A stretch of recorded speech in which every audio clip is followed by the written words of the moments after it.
Assalamualaikum warahmatullahi wabarakatuh. Nama saya Nurul Syazwina binti Janizam. Pada hari ini, saya dan juga rakan-rakan saya, Muhammad Amin, Nur Dalila Husna, Muhammad Daniel dan juga Muhaimin Muiz ingin membuat tunjuk cara permainan Scrabble ini. Sebelum permainan tunjuk cara Scrabble ini dilakukan, saya ingin perkenalkan kepada anda apa itu Scrabble. Scrabble adalah permainan perkataan di mana 2 hingga 4 pemain menjadikan mata dengan meletakkan jubin masing-masing mempunyai satu huruf ke papan permainan yang dibahagikan kepada grid 15x15. Jubin mesti membentuk perkataan yang dalam fashion silang kata membaca kiri ke kanan dalam baris atau ke bawah lajur dan dimasukkan ke dalam kamus standard. Untuk pengetahuan anda, nama Scrabble adalah tanda dagangan metal di kebanyakan dunia kecuali di Amerika Syarikat dan Kanada di mana ia adalah tanda dagangan khas. Seterusnya, apakah sejarah permainan Scrabble ini? Pada asalnya dipanggil criss-cross, permainan yang berdasarkan teka-teki silang kata dan anagram yang telah dibangunkan oleh Alfred Mosher Butts, seorang arkitek pada tahun 1931. Ia direka semula dan dinamakan semula sebagai Scrabble dan dipasarkan oleh James Brunot pada tahun 1948. Ia pertama kali dijual di Great Britain pada tahun 1954. Pengasas permainan Scrabble ini, Alfred Mosher Butts, adalah seorang arkitek Amerika yang terkenal kerana mencipta permainan papan Scrabble ini pada tahun 1938. Alfred Butts secara manual menerjah frekuensi huruf dalam pelbagai perkataan menggunakan contoh dalam kamus Saturday Evening Post, New York Herald Tribune dan New York Times. Ini digunakan untuk menentukan nombor dan skor jubin dalam permainan Scrabble ini. Kemudian, mari kita kenal pasti pula nilai-nilai bagi setiap jubin dalam permainan Scrabble ini. Untuk pengetahuan anda, dalam permainan Scrabble ini, kita mempunyai 2 jubin kosong. Namun, 2 jubin kosong itu tidak mempunyai apa-apa nilai dan fungsinya adalah untuk memutuskan perkataan yang lama untuk membuat perkataan yang baru pada papan Scrabble. Dalam permainan Scrabble ini, ia mempunyai 98 jubin yang mengandungi huruf dan nilai titik. Antaranya adalah jubin 1 poin, 2 poin, 3 poin, 4 poin, 5 poin, 8 poin dan poin yang paling banyak adalah 10 poin. Okay, jika anda dapat lihat, jubin yang mempunyai 1 poin adalah jubin berhuruf I sebanyak 12 jubin, huruf A dan I sebanyak 9 jubin, huruf O 8 jubin, huruf N, R dan T sebanyak 6 jubin dan huruf L, S dan U sebanyak 4 jubin. Jubin yang mempunyai 2 poin pula adalah jubin berhuruf D sebanyak 4 jubin dan huruf G sebanyak 3 jubin. Jubin yang mempunyai 3 poin pula adalah jubin berhuruf B, C, M dan P, masing-masing sebanyak 2 jubin. Jubin yang mempunyai 4 poin pula adalah jubin berhuruf F, H, V, W dan Y, masing-masing juga mempunyai 2 jubin.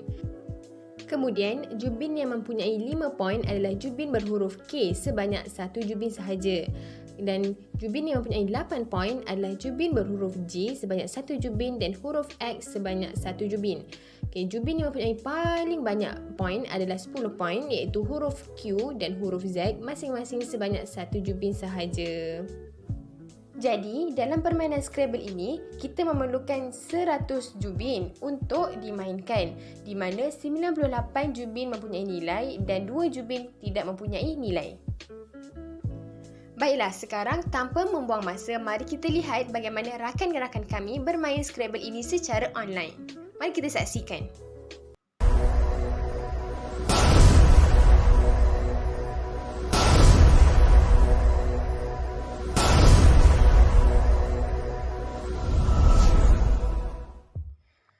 Okey, baiklah. Untuk main secara online, kita perlu download dulu ataupun muat naik dulu permainan Scrabble ini di Google App Store ataupun Apple App Store. Okey, kita download dulu. Kita menggunakan aplikasi Scrabble Go. Scrabble Go ini. Okey. Okey, kemudian dia akan keluar paparan seperti ini. Okey, kita tekan play as guest. Okay, bila kita dah tekan play as guest, kita akan nampak inilah paparan seperti ini. Kita boleh bermain dengan orang-orang luar juga ya. Bukan sahaja kita boleh bermain dengan kawan-kawan kita, kita juga boleh bermain dengan orang-orang luar. Okay. Tapi kali ini kita tak akan match dengan orang luar, kita akan match dengan kawan kita. Okey, untuk match dengan kawan kita, kita perlu play with friend and masukkan ID, user ID yang telah diberikan oleh kawan kita tu lah. Kita minta ID dekat dia, kita masukkan ID kita di sini. Okey. Okey, kita dah masukkan ID kita. Kita cari. Okey, bila kita dah jumpa ID kawan kita bolehlah mulakan permainan ini. Okey, 3, 2, 1. Okey, baiklah. Permainan dimulakan dengan pemain pertama memulakan permainan dengan membentuk dua atau lebih perkataan pada papan Scrabble yang dipaparkan pada skrin. Pemain membentuk perkataan sama ada dalam bentuk melintang atau menegak dengan satu huruf di tengah papan. Kalau anda perasan, tadi pemain pertama kita memulakan permainan perkataan bench tu pada tengah-tengah papan. Okey, perkataan penjuru adalah tidak dibenarkan.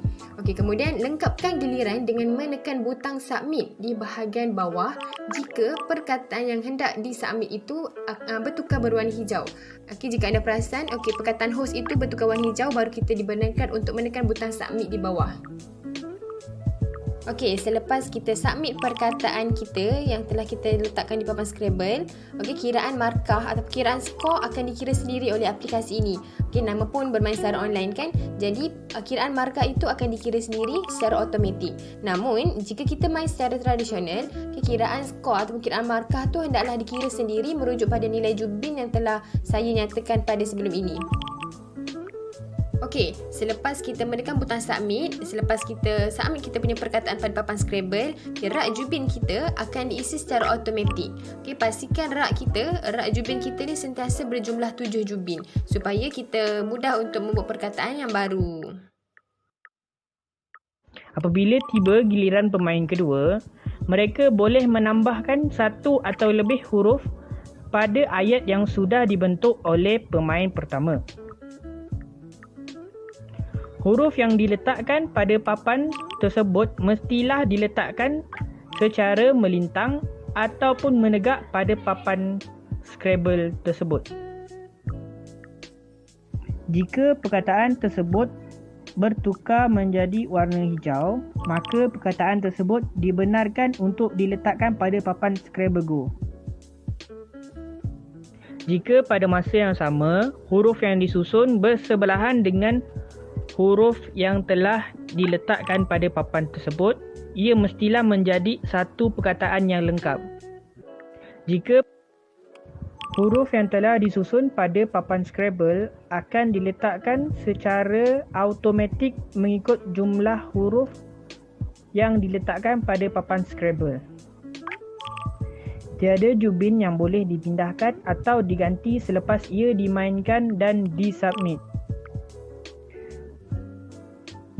Okey, baiklah. Selepas kita mendengar beberapa teknik ataupun beberapa tunjuk ajar daripada Dalila dan Daniel, sekarang kita lihat pula bagaimana Muiz dan juga Amin bermain permainan Scrabble ini. Jadi, mereka meneruskan permainan ini dengan mata yang agak sengit iaitu sebanyak 97 bagi Muhammad Amin dan juga 90 untuk Muhaimin Muiz.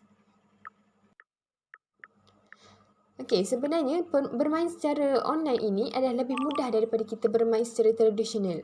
Okey, kerana apa? Kerana jika kita bermain secara online, contohnya kita bermain di aplikasi Scrabble Go ini, okey, kita mudah untuk dapat tahu sama ada perkataan yang kita hendak buat itu ataupun perkataan yang kita hendak rangka itu valid ataupun tidak untuk disubmit. Okey, jika dia valid untuk disubmit, dia akan bertukar menjadi warna hijau. Seperti ini, bertukar menjadi warna hijau. Namun jika perkataan itu tidak valid, dia tidak akan bertukar menjadi warna hijau lah. Jika kita bermain secara tradisional, kita takkan tahu sama ada perkataan itu valid ataupun tidak. Jadi bermain secara tradisional adalah lebih mencabar daripada kita bermain secara online ini. Okay, permainan ini memang agak memakan masa yang lama ya. Permainan ini memakan masa selama 20 minit hingga ke 40 minit bergantung pada cara seseorang itu bermain. Okay, jika dia pantas untuk bermain, jika dia pantas untuk membuat sesuatu perkataan tu, maka cepat ataupun singkat masa dia bermain. Ya, tanpa kita sedar juga, okay, papan mata bagi kedua-dua pemain kita agak sengit ya. Agak sengit dan masing-masing sudah mula untuk menukar jubin kita yang berada dalam poket yang berada di bawah ni. Okay, masing-masing sudah mula menukar jubin kerana mungkin buntu untuk membuat sesuatu perkataan itu. Okay, permainan tetap diteruskan walaupun mungkin kedua-dua pemain kita sudah buntu untuk membuat sesuatu perkataan. Okay, jadi jika anda dapat lihat, nilai mata bagi kedua-dua pemain agak sengit dia. Sangat sengit daripada awal permainan sehinggalah kini, mata bagi mereka adalah sangat sengit. Jadi, dan jika anda dapat lihat juga, jubin yang tinggal dalam poket kita, dalam poket pemain kita, okay, poket sebelah kanan bawah, okay, jumlah jubin yang tinggal tidak banyak. Okay, ini menunjukkan pemain kita hanya dapat menggunakan baki beberapa jubin itu sahaja untuk membentuk perkataan. Okay, agak sukar sebenarnya ya bila jubin-jubin yang tinggal itu adalah huruf-huruf yang huruf bukan vokal yang susah untuk kita membentuk perkataan.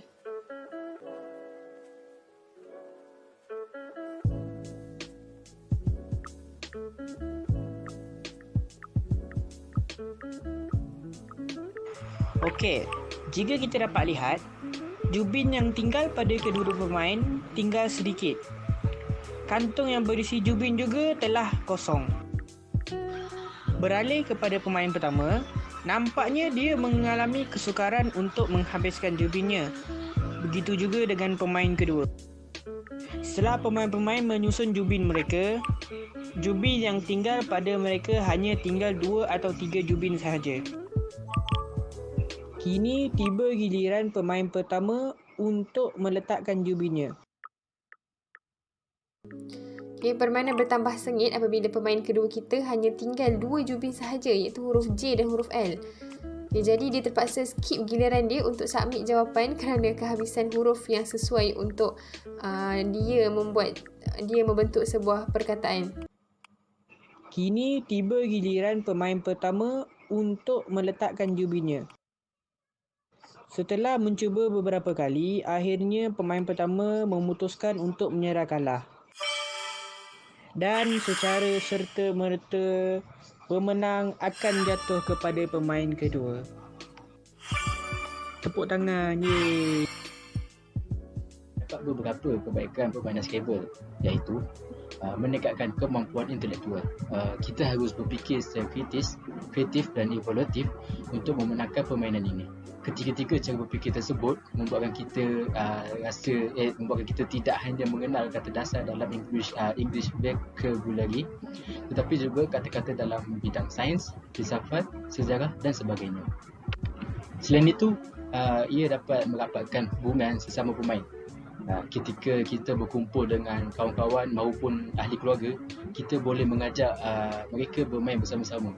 Hal ini bertujuan untuk mengeratkan hubungan kita yang jarang atau tidak sering berkumpul bersama-sama. Walaupun saling bersaing untuk menjadi pemenang, tentu saja akan ada cerita yang boleh dikongsikan di saat kita bermain bersama-sama. Kebaikan yang ketiga pula ialah meningkatkan kepercayaan diri. Bermain Scrabble akan melatih kepercayaan diri kita, apalagi jika kita memenangkan permainan tersebut. Ia akan bangga setelah berusaha mendapatkan skor tertinggi dan menang.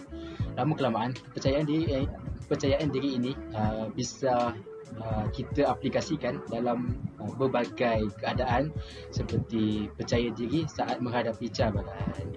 Kebaikan yang seterusnya ialah menambah kosakata bahasa Inggeris. Kosakata bahasa Inggeris kita akan semakin berkembang. Semakin kerap kita bermain Scrabble, semakin kita akan dapat kosakata baru yang belum lagi pernah ketahui sebelumnya. Dan akhir sekali, kebaikan yang ramai orang tahu, ia dapat menyusun strategi. Semakin kerap kita bermain Scrabble, semakin tinggi kemampuan kita untuk menemukan kata yang ingin dibuat semakin cepat. Di lain kesempatan, ia juga akan menggunakan kata-kata yang baru kita kenal dengan adanya sistem skor dan bertujuan ingin menang, kita pun dilatih untuk menyusun strategi dengan baik. Itu saja untuk kebaikan permainan Scrabble. Terima kasih. Itu saja daripada kami. Kami berharap anda semua faham dan dapat apa yang kami cuba sampaikan mengenai permainan Scrabble ini, daripada sejarah dia hinggalah kelebihan permainan Scrabble ini. Maafkan kami sekiranya kami ada terkasar bahasa. Yang buruk datang daripada kami sendiri, yang baik datang daripada Allah.